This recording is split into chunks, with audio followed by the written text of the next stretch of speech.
And the Rich But Nutty essay that Antiwar published makes that point. I mean, among the first people to violate economic sanctions back when the hostage crisis was going on in the late 70s, early 80s, was Mark Rich.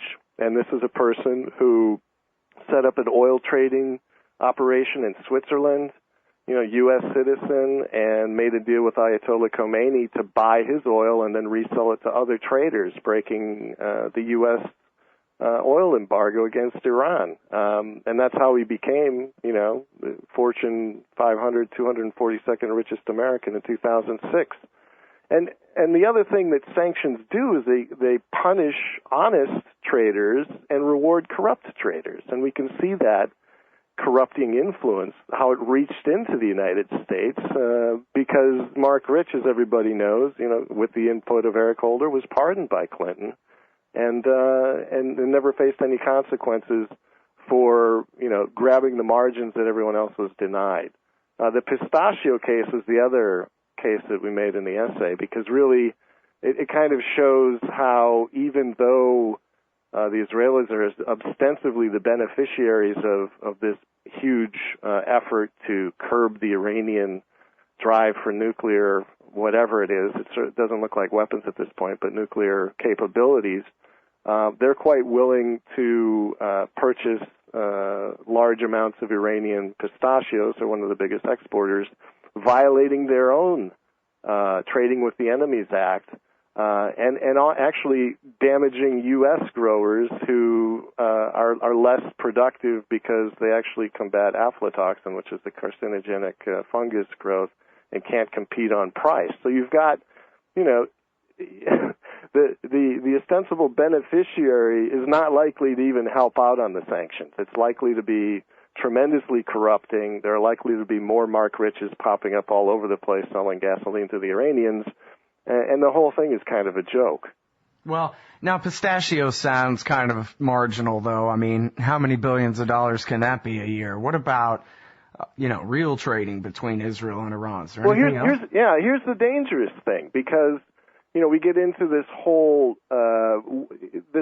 environment that occurred right before the Iran-Contra debacle, where, right now the United States is stockpiling massive amounts of weapons in Israel. You've got, above and beyond the $3 billion in military aid, you've got an enormous new stockpile of something like $800 million worth of weapons in Israel. You've always got your Michael Ledeen's and other people who are circulating around with the idea that there are elements within Iran who can be dealt with, that the U.S. should be maybe getting as close to them as possible, possibly through some, influential deals. So, I mean, the environment for people to be doing an Iran-Contra 3, I say Iran-Contra 3 because I think Laura Rosen did an excellent article on how they tried to do an Iran-Contra 2 not too many years ago. I mean, there's a flashpoint where, there's a lot of saber rattling in the region. All of the conditions that precipitated the Iran-Contra affair are in place, including relative opacity. I'm not going to say that there is a major pipeline of weapons to supposed, groups in Iran who are going to take on the government and oust the Ayatollahs, but the conditions are certainly set for that, and I don't think it's in the American interest at this point to be, entering our third phase of Iran-Contra. It didn't do America any good. Mm-hmm. Well, Mohammed Sahimi pointed out on the show the other day that if you do put sanctions on importing or the imports of gasoline by the Iranians, then all you do is benefit the IRGC in the first place, the so-called targets of the sanctions. Never even mind going around and black markets and all the other things, but all you're doing is just driving up the price of the commodity that's in their hands. They get paid more for doing less work right off the bat.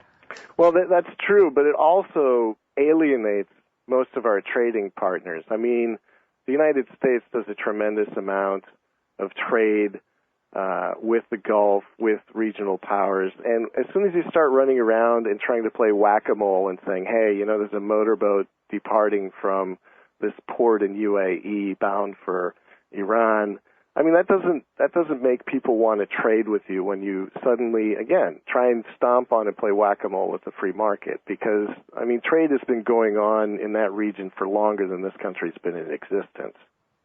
Yeah, of course, 10 times as long. Right. All right, so here's the thing. We got to deal with this nuclear issue here. Have you been keeping, I guess I'll just ask you, have you been keeping close track of, all the developments over the last couple of weeks with this? Or do you want I should rehearse what's been going on and let you comment on that?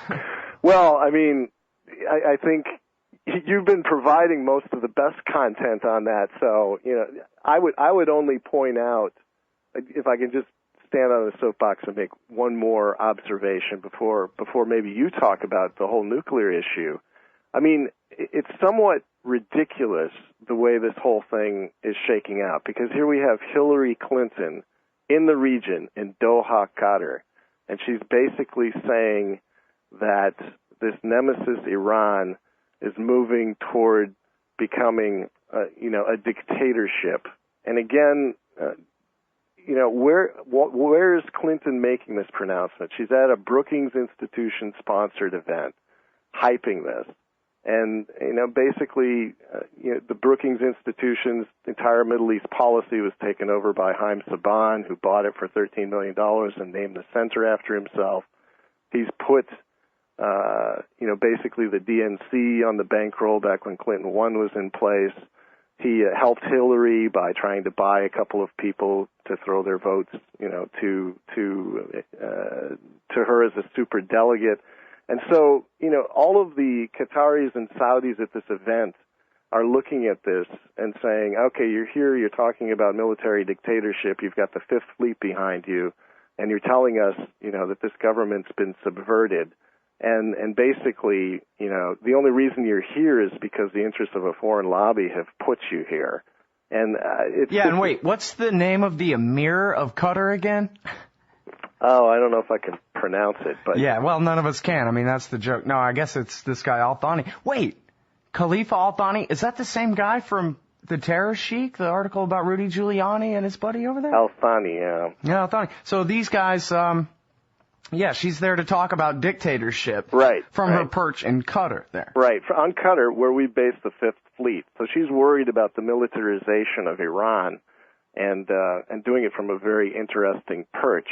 But again, just the whole trajectory of how she even got there and how she puts a tin ear on when the students and the press at this event say, you know what, Hillary, we're really interested in a nuclear-free Middle East. But guess what? That doesn't start with Iran. It starts with your ally. That's the only current nuclear power in the Middle East with deployed weapons. And she, of course, because of who she is, how she came into power, can't deal with that issue. And it makes just a mockery of the entire unfolding policy in this region. Yeah. Well, and you talk about the Office of Special Plans and the run-up to the Iraq War. For people who maybe, are kind of new at this and don't know much about that, I'd like to recommend to you The Spies Who Push for War in The Guardian and The Lie Factory and Mother Jones and Pentagon Home Office to Neocon Network by Jim Loeb and a bunch of other great articles about that. But it sort of seems to me, and I guess, it's been like this for years now, where it really is just like the run-up to the Iraq War, only an even slower motion than that. Hey, everybody, they're making nuclear weapons and we got to bomb them. And yet, for anybody who bothers to, read the old Knight Ridder guys over at McClatchy now or pay attention to actual details, you can tell that, no, actually they're not making nuclear bombs. And any of the concrete and detailed accusations against them are not that they're making nuclear bombs. The idea that they're making nuclear bombs only comes out in the most vague terms because there's really just no truth to it. And when it comes to,